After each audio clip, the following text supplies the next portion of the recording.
October is Cybersecurity Awareness Month, and at WP Buffs, we know a little bit about cybersecurity.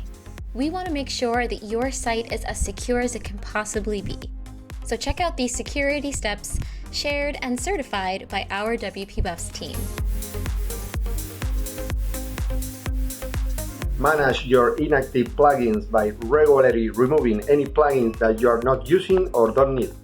Set up David Cloud backup so that you always have a clean copy of your website, just in case. Update plugins, themes, and WordPress core files on a regular basis to make sure hackers can't access your site through code vulnerabilities. Set up comment spam filtering to prevent MySQL injections and protect your visitors against spammy content and misleading links. Don't forget to protect against brute force attacks so no one can get into your site who isn't supposed to be there.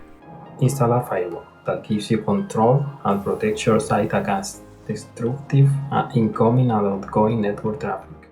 Set up two-factor authentication so you can be sure that anyone who logs into your site really belongs there. Run a daily malware scan. This is so you can catch any threats early and remove them before they can cause large-scale damage to your site. Automate the process with security tools like iThemes and Blog Vault that can make protecting your site much easier and much faster. And the great thing about cybersecurity is that you don't have to do it alone. If you're looking for some help with anything my friends just mentioned, book a call with us, or check out our blog or YouTube channel. We've got your back.